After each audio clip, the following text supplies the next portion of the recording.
You're listening to the Diplomats podcast on Asian geopolitics. As always, I'm your host, Ankit Panda, here from New York City. And today I'm delighted to be joined by a special guest. Joining me from California today is Grace Liu, a research associate at the Center for Nonproliferation Studies in Monterey, who focuses on geospatial analysis of North Korea and China. Grace is an absolute geospatial ninja. She's incredible at looking at North Korea. So, Grace, I'm really glad to have you on the show today. Thanks so much for joining me. Well, thanks, Ankit. It's great to be here. Absolutely. And I think our listeners know what we're going to be talking about because I hinted at it on the last episode, or 2 episodes ago, that we'd be talking about this, but then we had a major nuclear crisis in South Asia, so we didn't actually get there. But this is finally the episode about the long-anticipated Trump-Kim encounter in Hanoi, Vietnam, which unfortunately turned out to be a little bit of a bust. The 2 leaders went home without really anything in hand, although the United States has now unilaterally called off the springtime joint military exercises. But anyways, let's take a step back. So, Grace, I think what we can do here is break down really what went wrong in Hanoi and if there was going to be a deal anyways. So I've been writing a few things in the past few days about this summit and what went wrong. And we've had, some really interesting data points about the sources of trouble. So first we had a press conference from President Trump at about 2 p.m. local time after the summit ended on Thursday. Later that night at about 11 p.m. local time, the North Korean side held a rare press conference with Foreign Minister Ri Yong-ho laying out what the North Koreans had asked for and what the Americans effectively told them. Then we had a senior administration official, and I think many of us have a good idea of who the senior administration official was because of certain references in that transcript, telling us a bit about what the U.S. side again thought of the North Korean offer. And on the Sunday shows, we had John Bolton telling us about the U.S. offer. And effectively, the big picture here is that American demands remained maximalist. Effectively, I don't think there was an offer that the U.S. really made North Korea that came short of its complete unilateral nuclear disarmament, which North Korea has long said is a non-starter. If you've been reading North Korean statements or listening to Kim Jong-un talk, or even reading the inter-Korean declarations, which use the phrase complete denuclearization, that becomes more apparent. And on the North Korean side, there was actually, we did gain some public insight into what North Korea means when it says it wants sanctions relief. And North Korea's foreign minister told us what it meant, which was they wanted clauses related to their civilian economy across 5 United Nations Security Council resolutions passed between 2016 and 2017, effectively to be removed in exchange for the measures that they've already given the United States, presumably also a formalized moratorium on their missile testing and nuclear testing. And on top of that, they offered up a few facilities at the well-known site at Yongbyon, which contains some 300 man-made structures, but they offered up a few of those structures that have to do with the production of fissile material for their nuclear weapons, highly enriched uranium and plutonium. So we can talk a bit about which facilities we think were really on the table there. But enough of me talking, Grace. I want to turn it over to you and really, I know that you've been following this very closely, and you had this great meme on Twitter that maybe I'll link to in the show notes for this episode, about the United States kind of failing to listen to what North Korea wants and says. So tell us a bit about what the North Koreans have been saying. Sure. So I guess one of the most surprisingly unsurprising things to come out of the summit, for me at least, was, the reaction that a lot of analysts, a lot of policymakers, a lot of North Korea followers have had, in response to North Korean press statements after the conference, is that, a lot of these, analysts seem surprised at what the North Koreans have been saying, the fact that they're reiterating the fact that they want sanctions relief. It shouldn't come as a surprise that they have been expecting, corresponding measures from the U.S. And this, starts directly after the first summit when they signed that first statement in Singapore. North Korea has periodically, come out with, editorials or just news statements that say, we're still waiting on these corresponding measures, and we urge the U.S. to take these corresponding measures. So again, like you said, one of the downfalls, I think, that doomed this relationship from the get-go is, and referring back to my meme, is the U.S. Administration failing to listen to and read and really look at what the North Koreans are saying. And maybe some of it is this, strategic blindness. So if we say, oh, well, we didn't know you wanted, sanctions relief with this, particular set of sanctions, then I guess you can play, blind ignorance and say, we didn't know exactly what you wanted. You weren't clear with us when we were going in. So this is why we had to come out of the summit without an agreement, because we were, caught off guard, or we have to take this back and, sit on it and see if we can come up with a better solution in the future.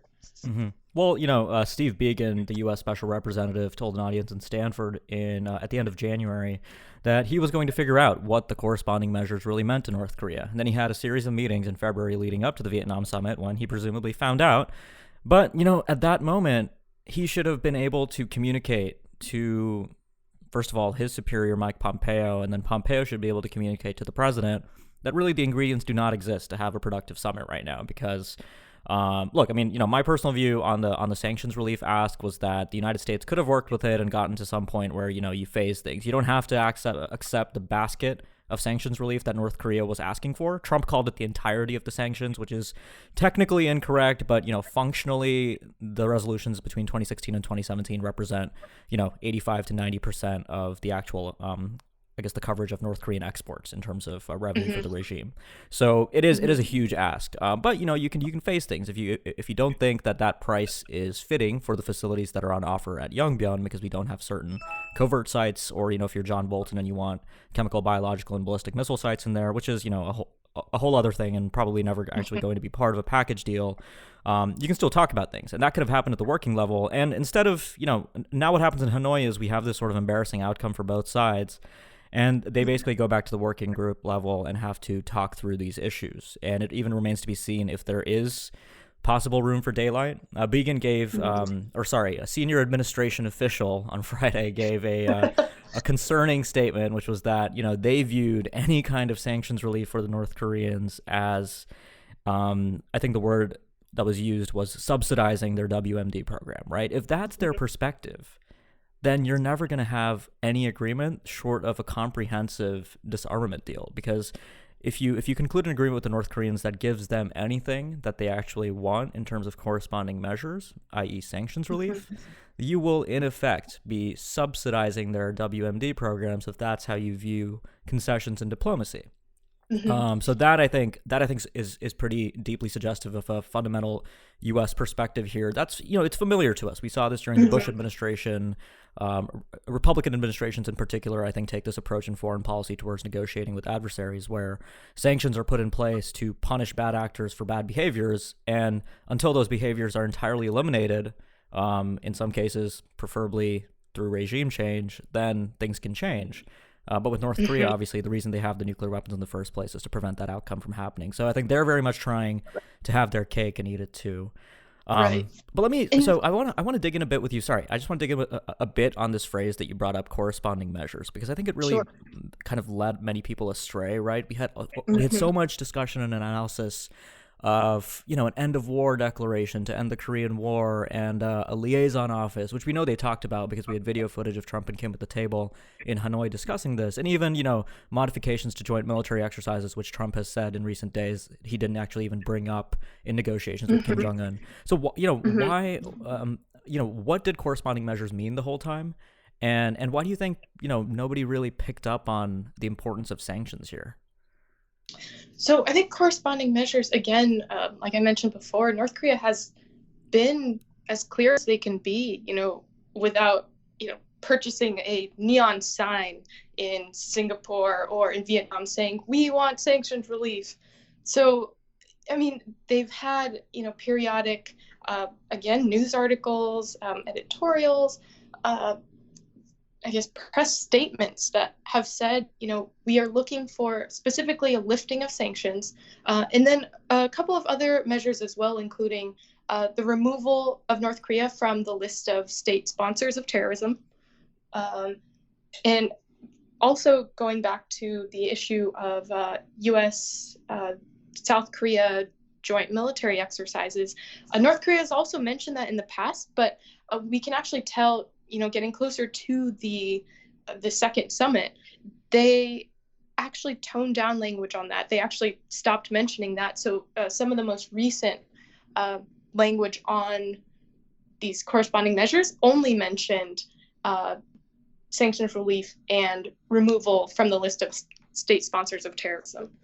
So again, and it baffles me that sanctions were not the focus of, or at least from the U.S. side, from Trump's side, that that the U.S. didn't focus on sanctions as, the primary ask that North Korea was going for. And maybe part of it, from my perspective, was that the Trump administration was so blinded or maybe caught up in language about denuclearization that we were almost banking on, or hyper focusing on the type of language and the type of concessions that we could get from the North Korean side, that they assumed that they could get so much of a win from the North Koreans that whatever we gave up in whatever explicit language that came out to be, it wouldn't have to be so explicit or specific. I don't know if that made sense. No, I think it does. Yeah. Okay. So, yeah, the North Koreans have, made it very clear that these corresponding measures have to do with sanctions.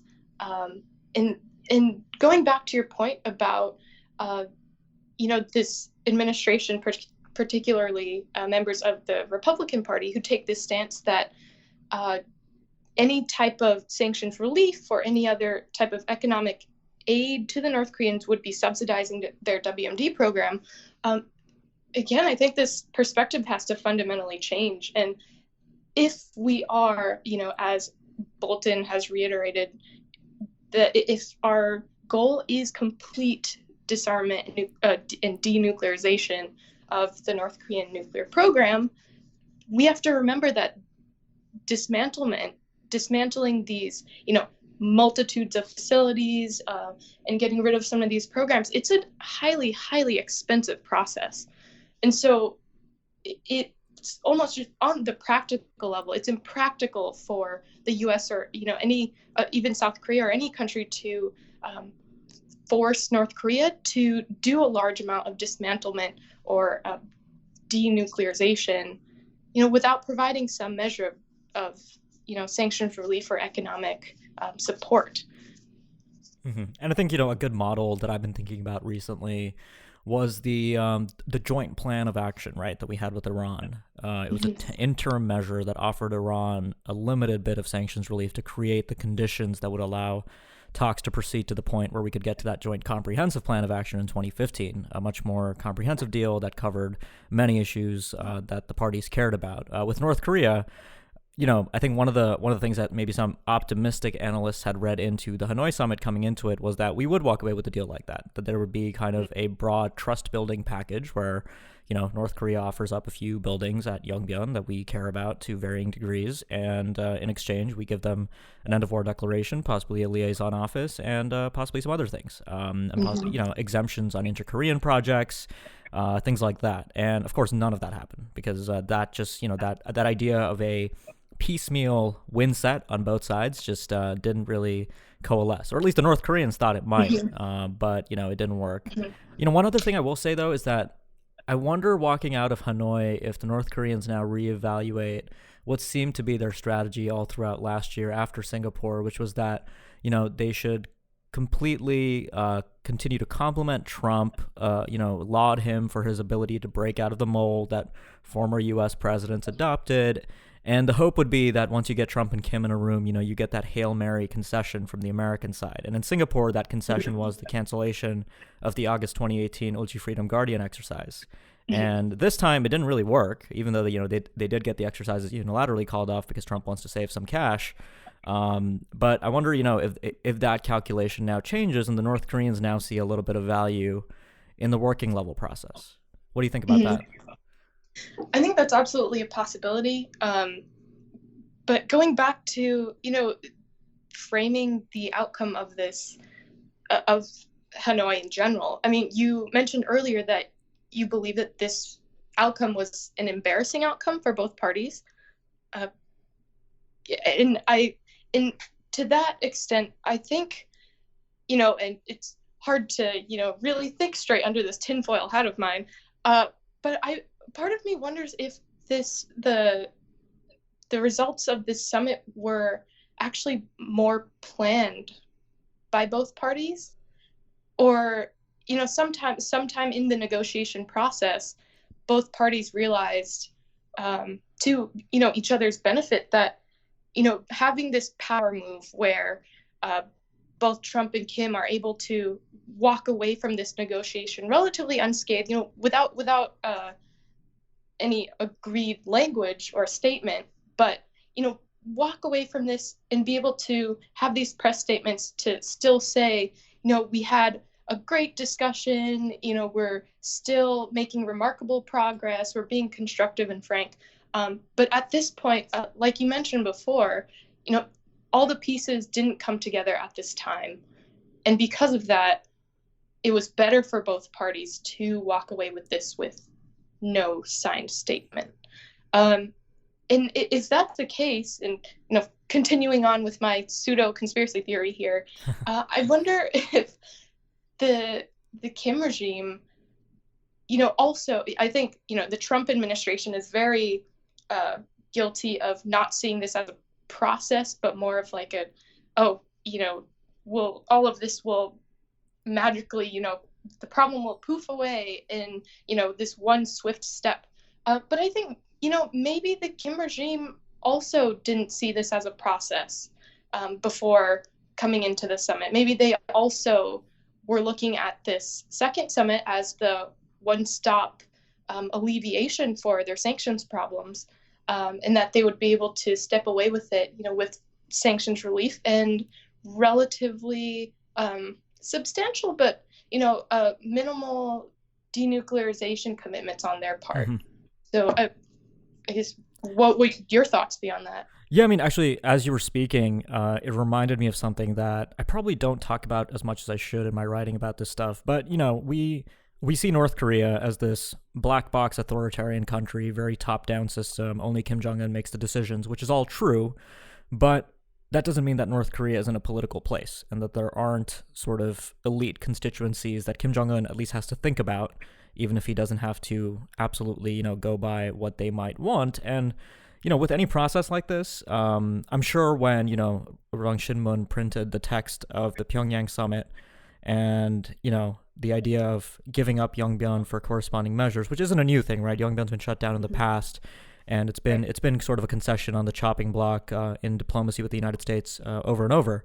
But at this time, the North Koreans have completed their nuclear deterrent. They are more powerful in the nuclear realm than they've ever been in the past. And so the idea of kind of walking things back and offering, the Americans a concession like this might not have sat well with various constituencies. This is the kind of fun, this is the kind of stuff that we can talk about in a podcast that I wouldn't necessarily want to be searchable, speaking of conspiracy theories.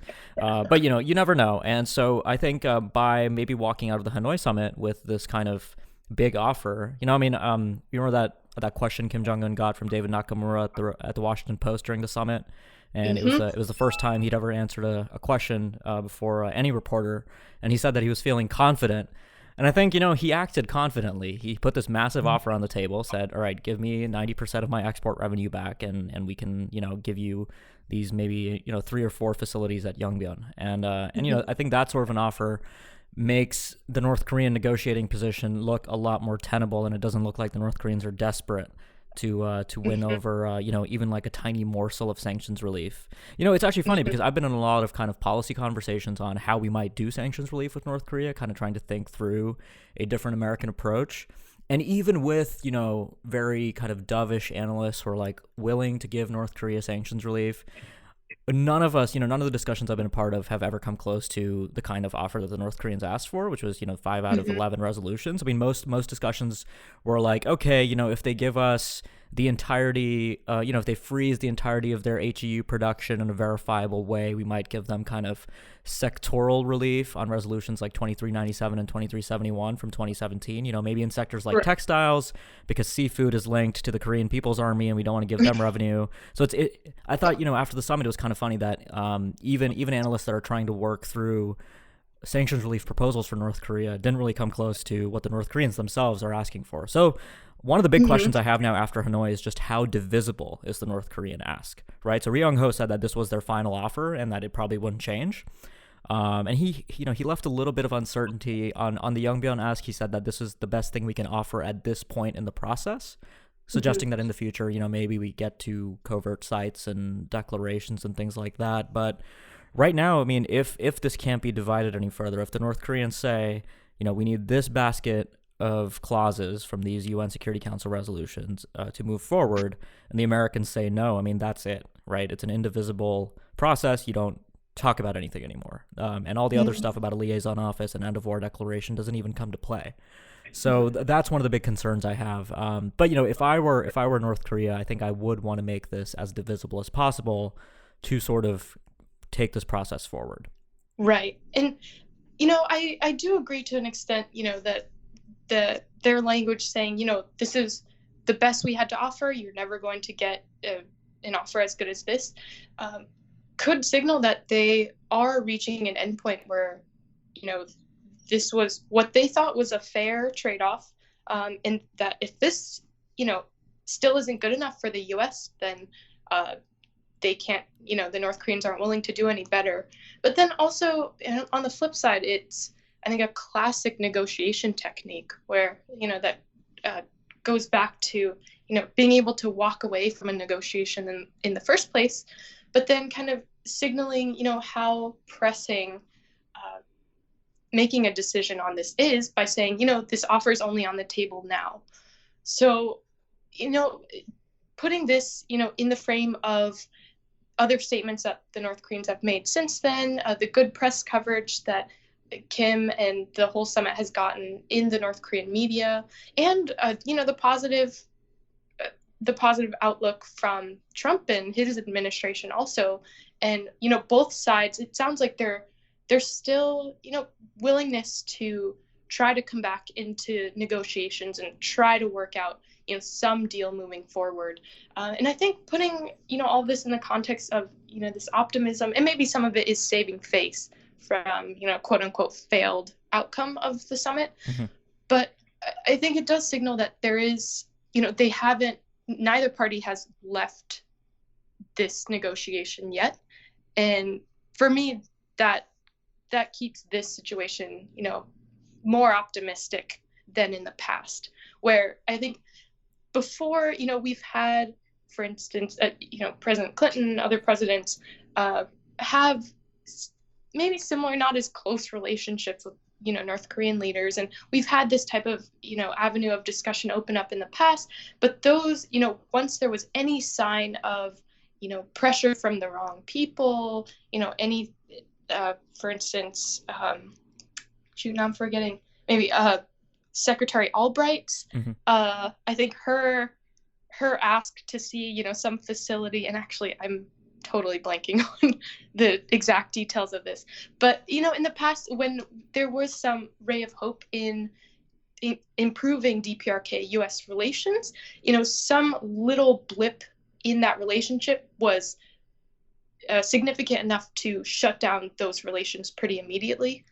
But I think that's, again, optimistic in this case where, we have seen, things like, both from Kim and Trump, these either hostile or antagonistic language, where they're throwing insults back and forth, but then they somehow recover from it and come back enough to write love letters to each other. So I think this time it is a little different. I am more optimistic about both parties being able to come back to the negotiations and recover from this embarrassing outcome. Yeah, I mean, I think, I would agree that it is different this time. I think the source of that difference, though, I might have a slightly different read on, which is that I think the fact that North Korea has actually completed it's or thinks that it's completed its nuclear deterrent in the way that it has makes a big difference, because I think the lesson from 2016 and 2017, the conclusion of the 5-year testing campaign that Kim announced had concluded in April 2018, I think the lesson was for the United States to take the idea back that it could not disarm North Korea by force, and that the only way out of this morass was to come to the negotiating table and talk. And I think we ended up at the negotiating table sort of by accident, right? Well, not by accident. We ended up at the negotiating table through the initiative of the South Koreans, who launched this process with the North Koreans in early 2018. But the U.S.-North Korea process, the way it's happened, that core recognition that North Korea, I think, has emphasized across multiple statements, does not seem to have gotten through to American officials, right? We heard Lindsey Graham. I mean, he's not an official in the government. He's a senator, but, he said that if the North Koreans don't make a deal, then Kim Jong-un's not going to be around forever. And, so that's kind of the stuff that really does concern me, and maybe leaves me a little bit more pessimistic about the ways that this could go wrong. Because I think we get to a third summit, but if a third summit fails, and, depending on what happens with the American election, of course, the North Koreans might decide that, they can wait to work with another president. But if there is a second term of the Trump administration, I think that maybe complicates planning for the North Koreans a little bit. And of course, while all this is happening, the North Koreans continue to expand their nuclear forces, right? They're building, or at least they're accumulating more fissile material, potentially building more airframes and launchers for missiles. So all of that is happening, and I think that'll make any kind of future agreement with North Korea that's more going to be arms control than unilateral disarmament, because that's not possible. It's going to make that kind of an agreement all the more difficult, in my view. Right. So to kind of conclude, I did want to ask you, because this is kind of the main thing that you spend your days doing, to kind of break down what you think was the North Korean offer at Yongbyon. What facilities, and was the price worth it? It's a great question. So as far as the facilities at Yongbyon, and I know in the days following the summit, there have been, multiple speculations, articles from, South Korean journalists that, add facilities that we didn't even, think about. I think at its core, the North Korean view of Yongbyon includes their 5-megawatt reactor, the IRT 2000, the light water reactor. And just to kind of break things down for our listeners a little bit, can you tell us what these reactors, kind of what the inputs and outputs are, I guess, of each of these facilities? Sure. Okay. So I guess I'll start with the IRT 2000. So this is their oldest reactor. This was completed in the 60s. It's as far as we know, it's a research reactor. It's not their main source of fissile material. That would actually be the 5-megawatt reactor, which is the one, I think, when most people talk about the reactor at Yongbyon, this is the one they're talking about. So this was constructed in the 80s and is their primary source of plutonium. And so this particular model of reactor is known to be particularly useful in creating plutonium. In addition to those two, there is an indigenously developed light water reactor also in the area. This was actually the site where the North Koreans demolished the cooling tower in one of the previous iterations of quote unquote Yongbyon dismantlement, only to then start up the reactor again not too long after. So those are I would say the three main nuclear facilities that are most visible at Yongbyon, and the ones that I think North Korea could reasonably integrate into their view of the Yongbyon facility. We also know, in addition to these reactors, there is a plutonium reprocessing center in this area, as well as a uranium enrichment facility. And so, I mean, this is the site, if we exclude all of, the other alleged, covert fissile material production sites around the country, this is, as Sig Hecker has said, the heart of their nuclear program, where we for sure know that they are producing fissile material here.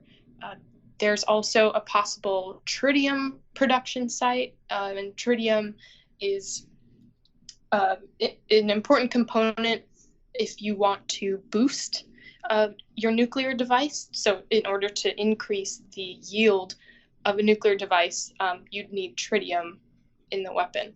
So if we could cap, and I think you had mentioned this, I guess, earlier, if possible tritium production cap could be an option that we go for in the future when we're talking about either slowing down or shutting down parts of their nuclear program. But yeah, going back to what North Korea sees as Yongbyon, I think the reactors, and if we could argue and say this uranium enrichment facility and the tritium production and the plutonium reprocessing center, because if they are to shut down these reactors, then there wouldn't necessarily be a need for these other facilities anymore either. So, however, again, in the days following the summit, there have been speculations about other facilities nearby or other buildings and underground structures nearby that could also be supporting their nuclear program. We're still currently looking into this, but I think it'd be safe to assume, since these are, not really at the most visible front of the Yongbyon facility, that these aren't in North Korea's idea of what the Yongbyon concession would entail. Right. Yeah, and just to share one translation of what Ri Yong-ho said, it was that the offer was to permanently and completely dismantle all the nuclear material production facilities in the Yongbyon area. That's why I asked you about inputs and outputs, because I think any facility where the output is something that could be used in a nuclear weapon, I would interpret to be a nuclear material production facility. And I think the big debate is whether tritium counts in that equation, because that brings in the ELWR, the light water reactor, and the IRT-2000. But if you don't include tritium, it just leaves on the table the 5 megawatt reactor, which might be at the end of its life because it's old, as you said, and the reprocessing plant and the enrichment halls. So, I mean, in my view, I would absolutely include tritium. The North Koreans can come back and argue and say, this isn't necessary for a nuclear weapon. So, if they have legitimate, non-weapons reasons to produce the tritium, they could come up with an argument. But yeah, I think fissile material does encompass uranium, highly enriched uranium, plutonium, and tritium at this point. Yeah, and all of this was what North Korea could offer, quote unquote, at the current stage of talks, which I thought was an interesting kind of opening. We talk a lot about irreversibility, and we've talked about covert sites a little bit. But one of the things that is really irreversible in diplomacy is revealing one of your covert sites, because you can't put that genie back in the bottle.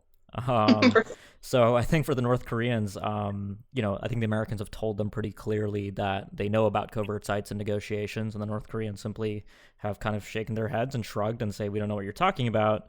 But Trump said during the press conference that the North Koreans were surprised to learn of what we know. So I think to get to that point where we maybe talk about these other facilities, because look, as much as, South Korean President Moon Jae-in has admittedly overstated the value of Yongbyon as kind of representing, he said, I think the dismantlement would take North Korea to an irreversible stage and represents kind of almost the totality of its nuclear complex, which it doesn't. But if we got to this point and we built trust with a sanctions for Yongbyon deal, then maybe that opens up some other things that we can get from the North Koreans.